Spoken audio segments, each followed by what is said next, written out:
Welcome back. During the spring and summer months, we witness what happens when conservative parents become hysterical about complex issues and take advantage of public settings like school board meetings. We've seen it with mask mandates. We've seen it with efforts to ban critical race theory. And we've also seen it over which books folks want their children to read, as if they're suddenly experts in planning school curriculums. In September, author Ashley Hope Pérez found herself at the center of an attempt to ban her book Out of Darkness when video of a woman speaking out against the book at a school board meeting went viral. Pérez says that she has, quote, been the target of censorship and vicious harassment. But my greatest worry is what this trend means for young people who rely on school libraries. I recently got to sit down with author Ashley Hope Pérez to get her thoughts on this disturbing trend in censorship this year. Let's listen. I wanted to start off by talking about the book itself, your book. So the parent who really created this nasty campaign against your book railed against it, saying that the themes were too sexually explicit for young people. And it's clearly because they took some of the themes in the book out of context. So I want to start by just turning this over to you to share with us what the controversy is around your book and kind of dispel the myth about it. For sure. So thank you so much. So Out of Darkness is a historical novel. It's set in 1936. It has an interracial romance, and it also includes the worst school disaster in U.S. history, the New London school explosion, which killed like 300 students and teachers. So there's a lot of intense content. There's no question. It's a challenging book, but it's well within the norms of young adult fiction in general. And so the alleged concern with this book is that it has explicit sexual content.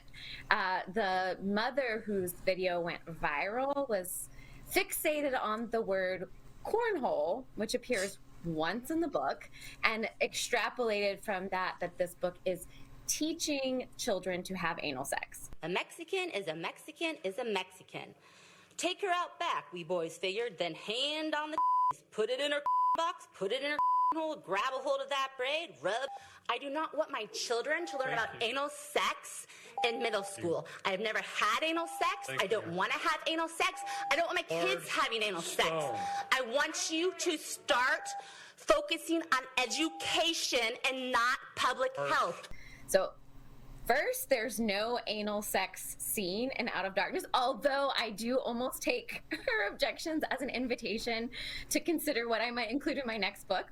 But there's no anal sex scene. There is a passage that reflects what the young men in this school are thinking about the protagonist, Naomi, who's a beautiful Latina, coming into their school. So her first day in school, what are they thinking? They're looking at her body and imagining what they want to do to her. So this parent read from that passage as if my depiction of the toxic sexualization and racialization of this young woman were something I'm endorsing. In fact, I'm describing it and denouncing it in terms of what readers' experience of this woman and how she has to navigate these hardships. And this is just the irony of all of it, right? Because you would think that the lesson, the teaching moment here with the book is to talk about toxic masculinity, right? And to talk about misogyny and just, you know, have a real conversation here about how the young lady would have been feeling. But instead, it turns into a bunch of parents not wanting to talk about the book at all because supposedly one word is suggesting something about, you know, sex that they're uncomfortable with. And I want to put a fine point on the notion of parents weighing in and having opinions about content that they probably haven't even read themselves thoroughly, let alone have any literary understanding of. In fact, according to the American Library Association, there has actually been an uptick in the banning of books about LGBTQ plus students, young people, whomevers, as well as BIPOC characters. And in fact, they've tracked 155 censorship incidents since June 1st, just this June 1st. So I'm curious, in your opinion, as an author, why have we seen such an uptick in outrage against books about, queer youth or incidents of queerness and BIPOC people? Yeah. Well, the first thing for folks to understand is that this is a different kind of book banning. It's not your old, gosh, I opened Johnny's backpack and I'm really surprised because these books weren't the kind of books I read in high school.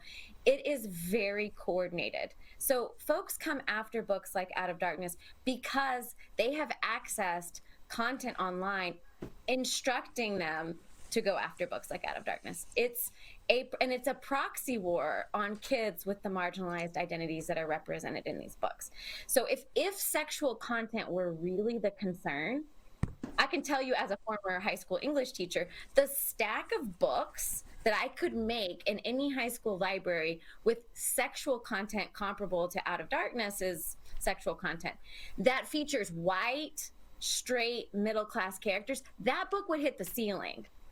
But they're not coming in objecting to those books. And they're not coming in saying, gosh, there's incest and gang rape and, like explicit descriptions of genitalia in this book in every middle school and high school library. That book is the Bible. No one's showing up and saying that content is too explicit for high school students. They are overwhelmingly targeting books that center LGBTQ plus folks and other marginalized identities, so non-white, non-dominant identities. The reason it's all about quick wins. They are finding that when they show up and make these dramatic performances in school boards disregard their own policies and remove the books. Then that crap, gets circulated in conservative media as wins.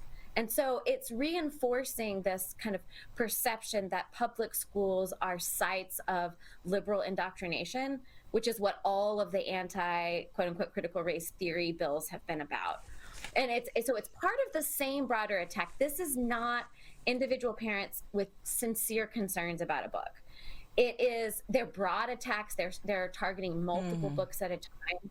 And it's about signaling power, who's in power, whose stories matter, and who controls the narrative. I am so glad that you laid out the politics of all of this, because that's exactly what this is at this point, this witch hunt around books and censorship. And, here's the thing, though. Censorship has always been something that has been alive and well in schools. I mean, for decades, you've had some small group of parents who made a big stink out of, something their kid had to read, and it was a thing, and the schools individually had to respond. But what you just acknowledged is a pattern that's happening right now that is hyper-politicized around Republicans, frankly, if we want to just call it out, trying to have a win here and trying to have a moral, and ethical war that they think that they can win with their people, when in fact, it's actually missing the mark for so many folks and leaving people out, obviously, queer people, as well as BIPOC people out of education. So I'm curious, what is your take on what they're afraid of? Why are conservatives and Republicans trying to ban these books? What are they afraid of?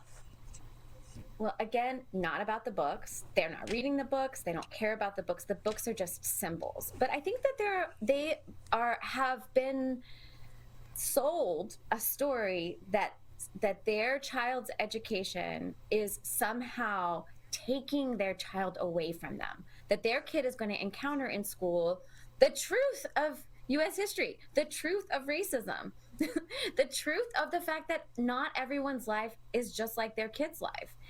Well, frankly, those truths are important for kids to have access to.